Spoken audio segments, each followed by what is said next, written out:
hindi marunong, he's a weak leader, and he doesn't know anything at all about governance. So, are you distressed the same way as he is about the flood control? Oh yes, ma'am, of course. Sinabi ko na yan noon, hindi naman masama ang loob ko sa ginawa nila sa paninira sa pangalan ko eh. Masama ang loob ko dahil sa ginawa nila sa bayan. Ma'am, regarding the incoming release, may country na po ba na pupuntahan si President Duterte? Merong bansa na nagsabi na tatanggapin nila si dating Pangulong Rodrigo Duterte. Hindi ko lang masabi kung saan. Pero sa Asia ba?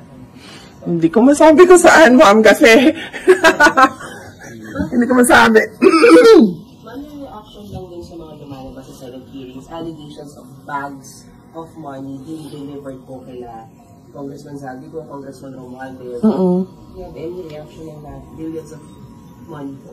Well, matagal naman namin na alam yan dahil matagal naman na yan pinag-uusapan. Simula pa lang noong pagpasok namin as President and Vice President, naririnig na namin yung delivery ng mga pera na nakalagay sa mga suitcases. Pero ngayon lang siya lumabas in public dahil merong witness na nagsabi na siya mismo ang nagdadala ng mga suitcases na yun.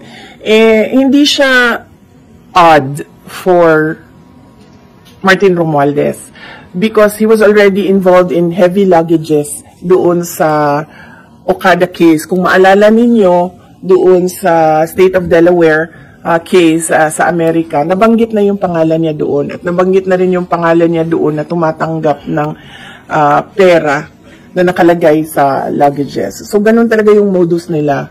You weren't surprised? Hindi na ako nagulat, ma'am, kasi nababalita naman na yan noon. Hindi lang natin napag-usapan in public kasi at noon, panahon na yon, walang magsasabi na nakita ko, ginawa ko first hand kung ano yung nangyari. Di tulad ngayon na meron talagang isang tao na nagsabi na kung ano yung sistema, ano yung ginawa nila, at paano nila ginagawa yun. Last Friday daw, his brother, Sir Bong, was not allowed to visit him as the detention. Did it reach to you? No. I had to clarify that. No? That is not true.